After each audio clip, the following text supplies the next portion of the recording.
Hola a todos, mi nombre es Luis Romero, soy uno de vuestros profesores de la Academia, así como R1 de Cirugía Plástica en el Hospital Universitario Central de Asturias, y en esta clase vamos a repasar juntos los aspectos más importantes del manejo del síndrome de aplastamiento y del síndrome compartimental.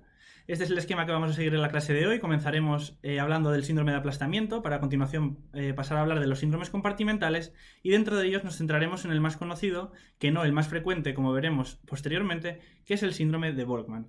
Y para terminar os traigo en una diapositiva un repaso final de aquellos datos y aspectos más importantes que no podéis olvidar, porque estoy seguro de que os los van a preguntar en vuestro próximo examen MIR.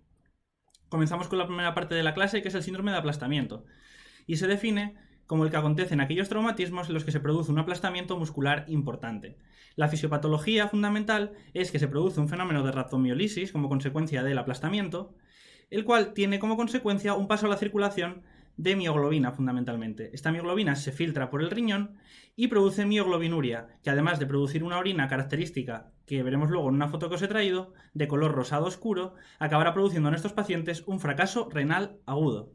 Además, también se puede producir daño en nervios periféricos o incluso un síndrome compartimental, que es la entidad que desarrollaremos en la segunda parte de la clase. Como dato distintivo que nos puede ayudar en algún caso clínico si nos lo preguntan, es que en el caso de la mioglobinuria, el cambio de color de la orina es más acusado que el del suero, algo que no sucede en la hemólisis, en el cual el cambio de color es aproximadamente igual en ambos fluidos. La clínica de estos pacientes consta de una serie de manifestaciones locales en forma de dolor, sintomatología motora en forma de paresia y alteración de los movimientos, alteraciones sensitivas en forma de hipoestesias, piel pálida con flictenas, petequias y eritema. Y es importante recordar las complicaciones que pueden acontecer en estos pacientes, sobre todo el fracaso renal agudo, aunque también pueden suceder otras complicaciones no menos importantes, como la coagulación intravascular diseminada, disritmias incluso parada cardíaca o alteraciones hepáticas. La mortalidad de este síndrome no es nada desdeñable, alcanzando hasta un 40% de mortalidad en algunas series. Para el diagnóstico de laboratorio es muy importante recordar el aumento de la CPK hasta 5 veces por encima de los valores normales, que recordamos que oscilan aproximadamente entre 37 y 290 unidades por litro, el aumento de la mioglobina en el suero y en la orina, y el fracaso renal agudo que acaba por acontecer en estos pacientes como consecuencia de la mioglobinuria. También podemos encontrar en la analítica hiperpotasemia como consecuencia de la salida del potasio por rotura de las células musculares, y en un principio se produce hipocalcemia, pero posteriormente acaba produciéndose una hipercalcemia. Por lo tanto, no se nos puede olvidar en el diagnóstico del síndrome de aplastamiento la orina oscura que vemos aquí en la imagen, esta orina rosada oscura como consecuencia de la mioglobinuria, la elevación de la CPK hasta 5 veces por encima de los valores normales y la insuficiencia renal aguda. En el tratamiento, importante el soporte vital si es necesario, y muy importante la preservación de la función renal, y para ello el dato clave es la hidratación, con suero salino hasta la resolución de la mioglobinuria, lo cual suele llevar varios días. En aquellos casos más graves podemos recurrir a la diálisis, aunque no es muy efectiva, y es importante recordar que no debemos administrar calcio, ya que teníamos una hipocalcemia al principio, pero después acababan desarrollando una hipercalcemia, por lo tanto no administrar calcio a estos pacientes.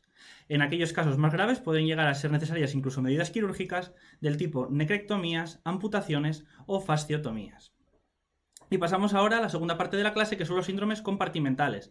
Recordamos, porque aquí nos pueden pillar, que la localización más frecuente es la pierna. Ojo, la localización más frecuente es la pierna, concretamente el compartimento tibial anterior. Aunque es verdad que el síndrome compartimental más conocido y el más preguntado en el examen MIR afecta al antebrazo, y es el que conocemos como síndrome de Volkmann, pero recordad que la localización más frecuente de síndromes compartimentales es la pierna. El concepto de síndrome compartimental es simplemente consecuencia del aumento de presión de un compartimento inextensible, por ejemplo, muscular, que es el que vamos a desarrollar hoy.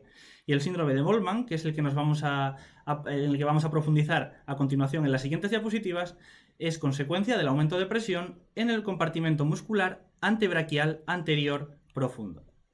Pues vamos a ello, vamos con el síndrome de Volkmann. Como acabamos de decir, es consecuencia de una hiperpresión en el compartimento muscular antebraquial anterior profundo.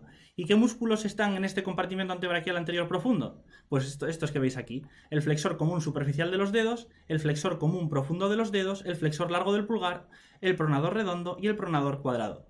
En cuanto a la etiología, sin duda la etiología más frecuente del síndrome de Volkmann es la traumática, los traumatismos, y en concreto las fracturas supracondilias de húmero en los niños. También puede acontecer tras un traumatismo de codo, tras traumatismos de antebrazo y también tras quemaduras profundas circulares o incluso lesiones de la arteria humeral, bien traumáticas o isquémicas.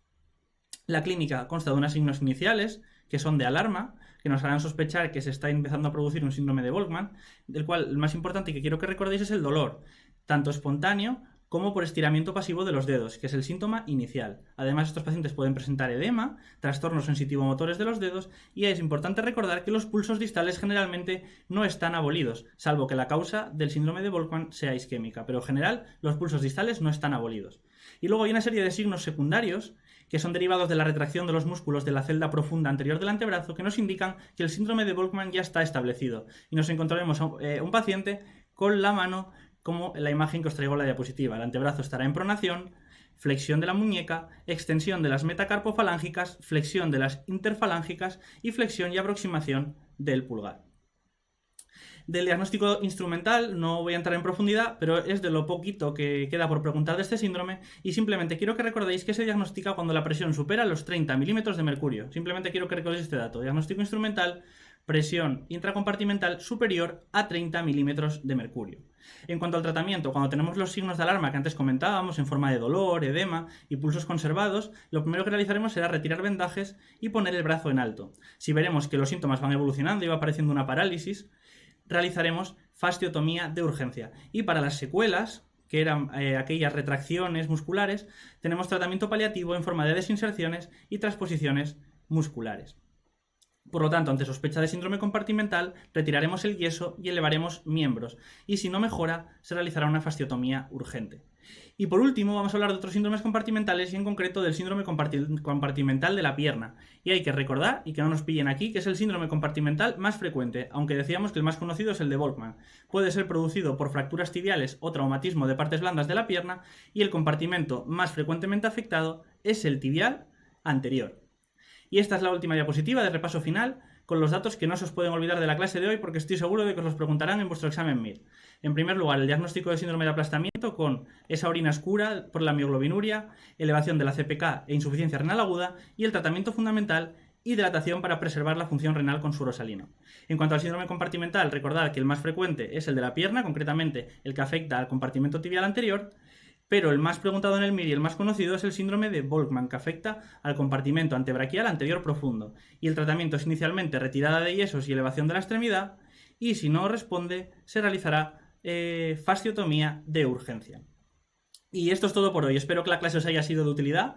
Muchas gracias por vuestra atención, mucho ánimo con el estudio, mucha suerte y hasta la próxima.